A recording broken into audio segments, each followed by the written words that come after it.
Halo semuanya, kembali lagi bersama saya Madianto. Kali ini kita akan membahas tentang tanda kalau kamu terjebak dalam toxic money habit. Membicarakan kestabilan finansial memang tidak ada habisnya, bukan tanpa alasan. Kondisi keuangan turut mempengaruhi banyak hal dalam hidup. Bahkan kestabilan kondisi keuangan menjadi salah satu kunci penting yang menentukan bagaimana kamu bisa menjalani hidup dengan bahagia. Meskipun begitu, pada kenyataannya cukup banyak orang terjebak dalam pengelolaan uang yang salah. Ini biasanya dikenal dengan toxic money habit. Kalau dilakukan terus-menerus, bukan tidak mungkin kalau kestabilan finansialmu pada akhirnya akan tumbang. Lantas apa sajakah bukti bahwa kita sedang terjebak dalam toxic money habit? Berikut penjelasannya.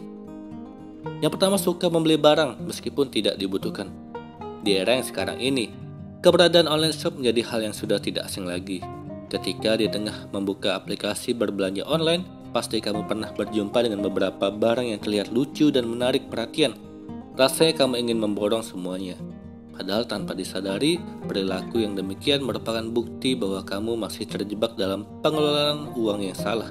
Cara mengatur kondisi finansial yang demikian bisa membuat keuangan menjadi berantakan. Sebelum ini semakin berlanjut, mari segera tinggalkan. Kedua, sering tergoda diskon dan promo-promo belanja. Membicarakan tentang kestabilan keuangan, pasti kita sudah akrab dengan beragam diskon dan promo belanja. Karena tergoda oleh hal tersebut, pada akhirnya kita membelanjakan seluruh uang tanpa berpikir apakah barang itu nanti akan berguna atau tidak. Sering tergoda oleh diskon dan promo-promo belanja online merupakan salah satu bukti yang menunjukkan bahwa kamu masih terjebak dalam toxic money habit. Mungkin di awal kamu merasa bahagia karena bisa membeli banyak barang dengan harga sedikit miring. Namun setelahnya akan timbul penyesalan karena kondisi keuanganmu lebih besar pasak daripada tiang. Ketiga, mudah bergantung dengan hutang. Berhutang memang menjadi salah satu pilihan untuk menyelamatkan kondisi keuangan yang hampir tumbang. Sebenarnya tidak ada yang salah dengan keputusan satu ini, asalkan kamu berutang untuk kebutuhan yang memang penting dan benar-benar dalam situasi mendesak. Lantas bagaimana kalau kita sering berutang untuk memenuhi keinginan yang sebenarnya tidak perlu? Perilaku yang demikian merupakan bukti nyata kalau kamu masih terjebak dalam kebiasaan toksik ketika mengatur keuangan. Kalau tidak segera ditinggalkan, bukan tidak mungkin keuanganmu akan semakin berantakan. Keempat, pemborosan berkedok self-reward. Menjalani rutinitas pekerjaan yang cukup menguras pikiran, waktu, dan juga tenaga. Self-reward atau penghargaan terhadap diri sendiri menjadi salah satu pilihan yang sering dilakukan. Dengan adanya self-reward, semangat kembali terisi sehingga kamu bisa lebih bersemangat. Tapi self-reward ini juga ada batasnya. Salah satu bukti bahwa kamu sedang terjebak dalam toxic money habit, yaitu sering melakukan pemborosan berkedok self-reward.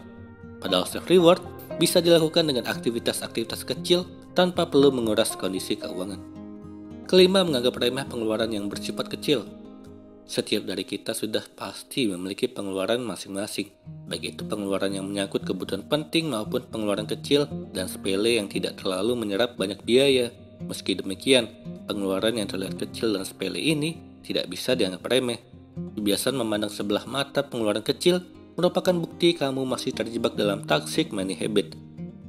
Padahal pengeluaran yang terlihat kecil, kalau tidak segera dihentikan, bisa memekak dan menghancurkan keuangan di kemudian hari.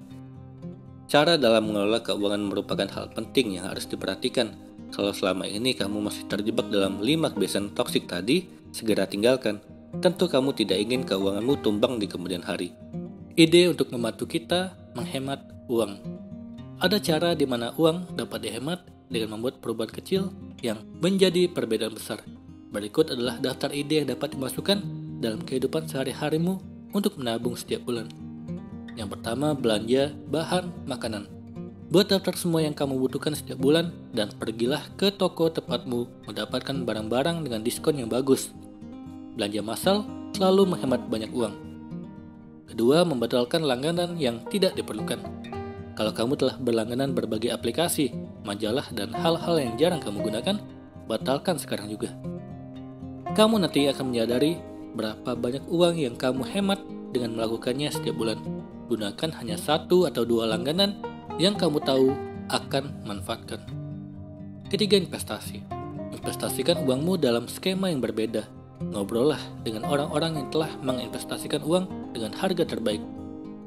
Keempat, berhenti makan di luar atau memesan lebih dari sekali seminggu. Ini akan menjadi bantuan yang tidak hanya untuk kantongmu, tetapi juga kesehatan dan berat badan yang kamu miliki. Pergi keluar 2 kali atau 3 kali sebulan untuk kewarasmu sendiri, tetapi cobalah untuk makan makananmu di rumah. Buat ayam atau supmu sendiri, keluarkan kemampuan memasakmu, sehingga kamu akan menghemat banyak uang. Kelima, celengan. Mungkin ini adalah konsep ketika kita semua masih anak-anak, tetapi ini masih bisa berguna. Masukkan uang recehan atau bahkan uang kertas 20 ribuan di dalamnya setiap hari. Kalau kamu bisa memasukkan lebih banyak, itu akan lebih baik. Terus isikan sampai penuh, lalu ambil celengan lagi. Buat 10 bank mini seperti itu di rumah. Dan setelah semuanya penuh, pecahkan dan kemudian lakukan setoran. Tetap menggunakan uang itu atau investasikan dalam emas ataupun instrumen investasi lain yang kamu percayai. Keenam, buatlah jurnal pengeluaran. Ini adalah salah satu tips yang sebuah orang tua kita minta untuk kita lakukan dan ada alasan untuk melakukannya. Dengan terus memeriksa apa yang kita habiskan, hal ini akan membantu kita melihat di mana kita bisa menabung dan kemudian mempersiapkan diri kita untuk melakukan yang lebih baik di bulan berikutnya. Ditambah lagi, kita akan menjadi tahu kalau ada uang yang hilang. Ketujuh, tagihan. Ada beberapa cara untuk menghemat tagihan, seperti dalam menghemat tagihan listrik, matikan lampu yang tidak digunakan, cabut peralatan dan alih-alih terpaku pada TV, baca bukumu, atau lakukan aktivitas yang tidak memiliki layar. Dengan cara ini, kamu akan menyehatkan mata, menjernihkan pikiran, memiliki hobi, dan menghemat uang karena tidak ada listrik yang digunakan. Itulah tadi ide untuk membantu kita menghemat uang setiap bulan.